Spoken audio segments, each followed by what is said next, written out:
Good morning, true crime friends. How y'all doing? Look, I'm still a little bit sick, just a skosh sick with a touch of bronchitis, I believe. But I do have coffee. Do you have coffee?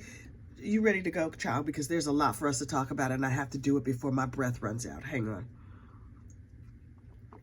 The dude who leaped across the judge's bench over there in Las Vegas last week, DeObra Reddin. His name looks like Deborah. And first of all, DeObra's mama, who's, I suspect, a narcotics enthusiast. I'm not casting aspersions. I'm just saying, I'm just calling it like I see it. But anyway, lady, why'd you name your baby Deborah? It's a boy. You named him Deborah. But okay, you gonna pronounce it DeObra? Fine, that's your business. DeObra, who is now on the prison track team, will be back in court today there in Las Vegas. And Judge Mary Kay Hofus, the judge who he leapt on and attacked, will be sentencing him. How badass is she? She's like, you can leap across the bench if you want to, but you know what I'm gonna do? I'm gonna show up at work the very next day and I'm still gonna sentence you, and I'm not even gonna change my sentence. So you thought that you stopped this or did whatever. No, sir. You have landed yourself back in the same position, only worse. Here's the thing though. Now he has new charges. And so instead of whatever she was going to sentence him to, whether it's probation or prison or whatever, he's going to get more. Battery on a protected person and some other nefarious, causing a ruckus and going viral. All the crimes. He's going to be charged on all the crimes. But listen, I saw a report about this situation that included a detail that I had not heard before. Now, we all saw young DeObra standing up there saying, I'm sorry, I'm turning over a new leaf, I'm trying to do better, I have a new job. And then the judge was like, nah, Mama Luke, you still gonna have to. And so then he does, his swan dive over the bench. And then apparently he hit the judge in the head with an unknown object. Did he hit her with a gavel? That's all I need to know. In my mind, he jumped over her and grabbed the gavel. I was like, take this for justice. Now listen, that is wrong. It is always wrong to gavel a judge. It is always wrong to gavel other people because you're not supposed to do that. And that's assault with a deadly. Is a gavel a deadly weapon? I guess anything is a deadly weapon if you try hard enough. But that very cute marshal who was not paying attention when he should have been paying attention, he had a gash on his head and he dislocated his shoulder. So he tried hard to subdue Deborah, but it ain't work out that good for him. But everybody is back in court today. You know where I'm going to be? Sitting here with my bronchitis medication and my nice cup of coffee, eyes peeled on that car. Oh, I hope they carry you alive. I'm really, really sincerely hopeful that nothing else exciting happens in that courtroom. But if it does, child, I will be here. I will be ready to report on. I am perched. I am ready to go. You ready to go? That's going to be breaking news. I don't care what else is happening in my day. I will stop whatever I am doing to cover that little situation because, wow, and I kind of need to see every little thing about it. You know who else is going to go in court today? Miss Jennifer Triconis. We talked about Jennifer Triconis last week. Now, in case you missed it, Jennifer, well, listen, in case you missed it, where you been? How come you're not here every day? You need to be here every single morning. I don't have that much breath today, so I can't explain the whole story. But what I'm going to do is down in the description of this video, I'm going to link the video of where I laid out the entire Jennifer Triconis situation. Here's the thing. Folis Dulis. Ooh, child, that's a name. It sounds like some sort of Latin term or like something you order at a French restaurant or whatever. I'll take the Fotis Dulis and a glass of white wine. Thank you so much. No, that is all. No appetizer. Anyway, so Fotis is dead.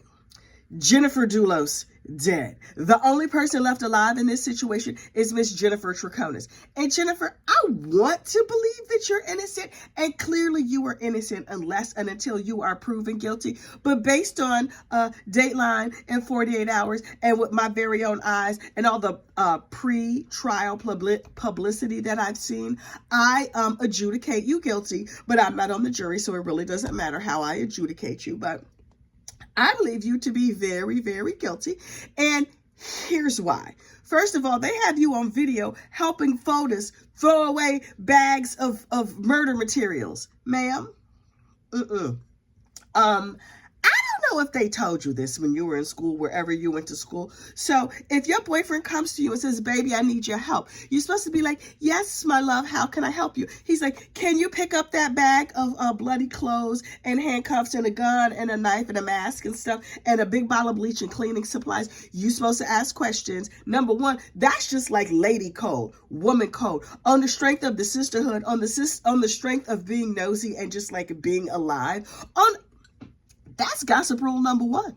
Gossip rule number one, ask questions. I just made up this list of rules right now, right this very moment. But I'm telling you right now, number one rule, ask questions. Number one, why we got a bag of dirty of bloody clothes? Where'd you get this bleach from? Where's your ex-wife? Where were you this afternoon? Why are we doing this? How can we drive into different trash cans all over town to throw away garbage? Sure, I have questions. I have questions about situations that are none of my business. I have questions about situations that are plainly obvious. I just want to confirm what it is I think I'm seeing. So this heifer is just going to climb in the passenger side of the car and be like, here, you forgot these rubber gloves. Baby, it's an auxiliary bottle of bleach over there. Or you know what? Clorox makes this other product that gets bleach stains out better. Like something. Jennifer girl, you're not that smart. Here's the other thing the police found that I was not aware of until this morning.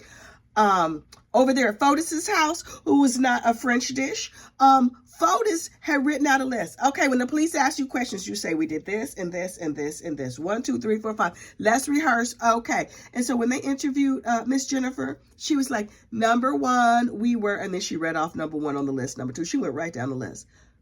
Okay. So pro tip number 2, when you make an incriminating list, you should eat it, burn it, tear it up, put it in the fireplace, something like that. Don't leave evidence. Don't leave evidence. We here at Gossip Rumor and Innuendo do not, we are not in the business of helping criminals. We just are not. That's not a thing. But if you are going to commit a crime, at least be smart about it. Now listen, should you be committing crimes? Absolutely not. It's bad. You go to hell. You have to wear those terrible outfits. Who needs that? You walking around like the ghost of Christmas past with them chains and stuff on your waist. People hear you coming, chink, chink, chink. The shoes are terrible. It's a lot of reasons you should not commit crime. I mean, we're not even going to get into the karma of it all. Just like, based on the outfits alone, child, I'm a law-abiding citizen.